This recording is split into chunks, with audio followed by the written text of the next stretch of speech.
Ada seorang yang sedang sakit, namanya Lazarus. Ia tinggal di Betania, kampung Maria dan adiknya Marta. Maria adalah perempuan yang pernah meminyaki kaki Tuhan dengan minyak mur dan menyekanya dengan rambutnya. Dan Lazarus yang sakit itu adalah saudaranya. Kedua perempuan itu mengirim kabar kepada Yesus. Tuhan, dia yang engkau kasihi sakit. Ketika Yesus mendengar kabar itu, ia berkata, penyakit itu tidak akan membawa kematian, tetapi akan menyatakan kemuliaan Allah. Sebab oleh penyakit itu anak Allah akan dimuliakan. Yesus memang mengasihi Marta dan kakaknya dan Lazarus. Namun setelah didengarnya bahwa Lazarus sakit, ia sengaja tinggal 2 hari lagi di tempat di mana ia berada. Tetapi sesudah itu ia berkata kepada murid-muridnya, mari kita kembali lagi ke Yudea. Murid-murid itu berkata kepadanya, Rabi, baru-baru ini orang-orang Yahudi mencoba melempari engkau. Masih maukah engkau kembali ke sana? Jawab Yesus, bukankah ada 12 jam dalam satu hari? Siapa yang berjalan pada siang hari, kakinya tidak terantuk, karena ia melihat terang dunia ini. Tetapi jikalau seorang berjalan pada malam hari, kakinya terantuk, karena terang tidak ada di dalam dirinya. Demikianlah perkataannya.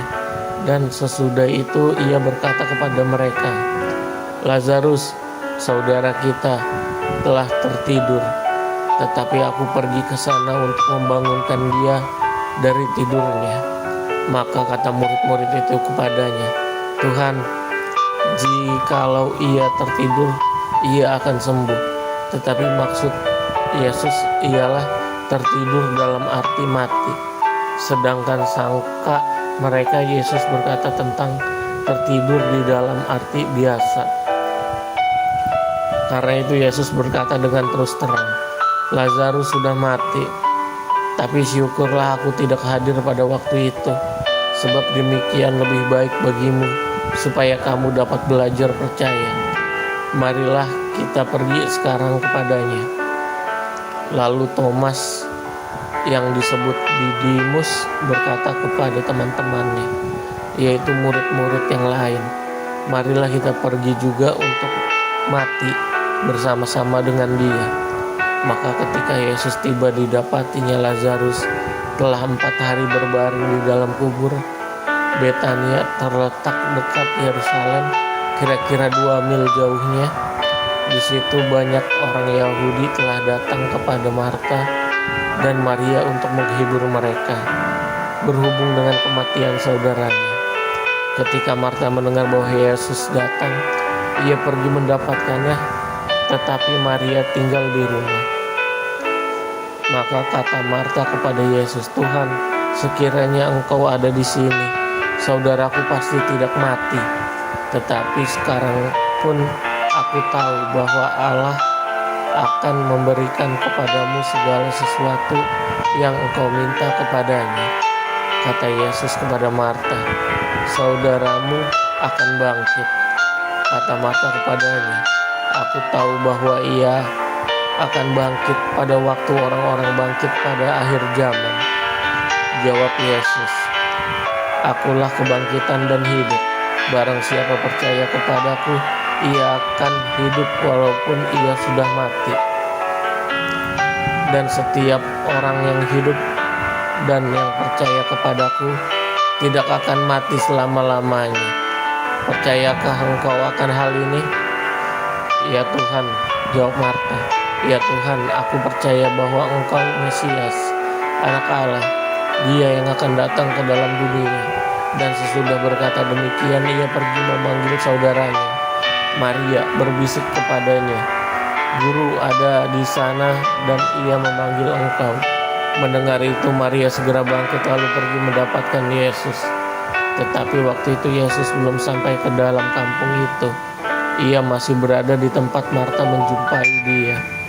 Ketika orang-orang Yahudi yang bersama-sama dengan Maria di rumah itu untuk menghiburnya. Melihat bahwa Maria segera bangkit dan pergi keluar, mereka mengikutinya karena mereka menyangka bahwa ia pergi ke kubur untuk meratap di situ. Setibanya Maria di tempat Yesus berada dan melihat dia, tersungkurlah ia di depan kakinya dan berkata kepadanya, "Tuhan, sekiranya Engkau ada di sini, saudaraku pasti tidak mati." Ketika Yesus melihat Maria menangis dan juga orang-orang Yahudi yang datang bersama-sama dia, maka masih gula hatinya. Ia sangat terharu dan berkata, "Di manakah dia kamu baringkan?"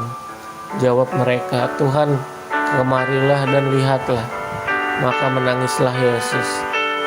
Kata orang-orang Yahudi, "Lihatlah betapa kasihnya kepadanya."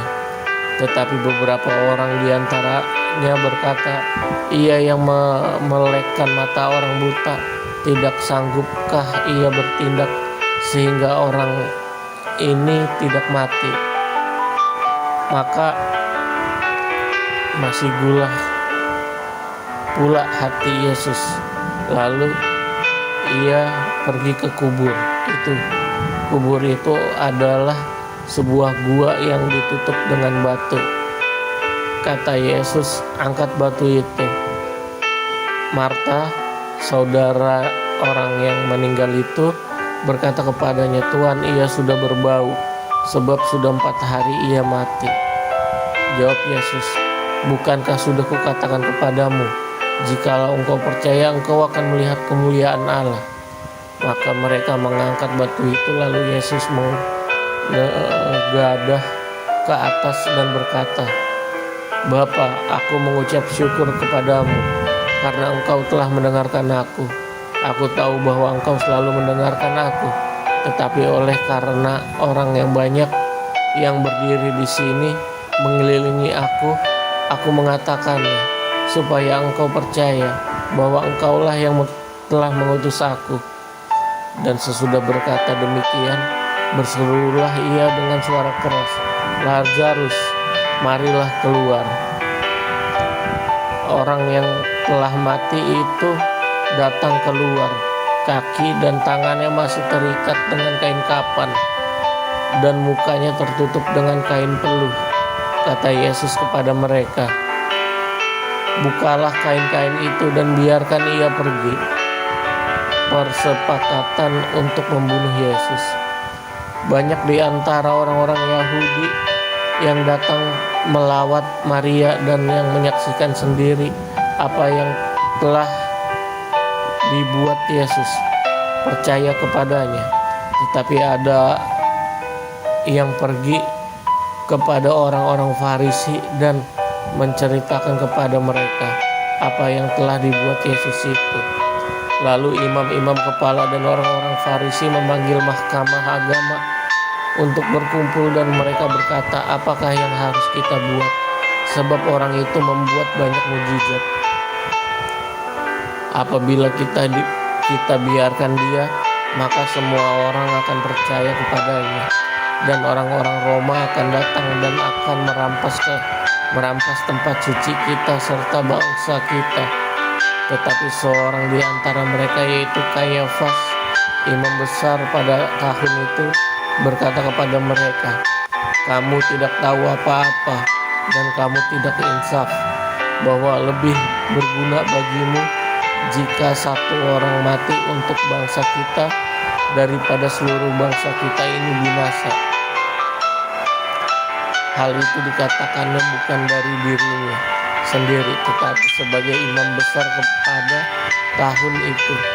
Ia bernubuat bahwa Yesus akan mati untuk bangsa itu, dan bukan untuk bangsa itu saja, tetapi juga untuk mengumpulkan dan mempersatukan anak-anak Allah yang tercerai-berai. Mulai dari hari itu mereka sepakat untuk membunuh dia. Karena itu Yesus tidak tampil lagi di muka umum di antara orang-orang Yahudi. Ia berangkat dari situ ke daerah dekat padang gurun ke sebuah kota yang bernama Efraim, dan di situ ia tinggal bersama-sama murid-muridnya. Pada waktu itu hari raya Paskah orang Yahudi sudah dekat, dan banyak orang dari negeri itu berangkat ke Yerusalem untuk menyucikan diri sebelum Paskah itu. Mereka mencari Yesus dan sambil berdiri di dalam bait Allah, mereka berkata seorang kepada yang lain, "Bagaimana pendapatmu? Akan datang jugakah ia ke pesta?" Sementara itu imam-imam kepala dan orang-orang Farisi telah memberikan perintah supaya setiap orang yang tahu di mana dia berada memberitahukannya agar mereka dapat menangkap dia.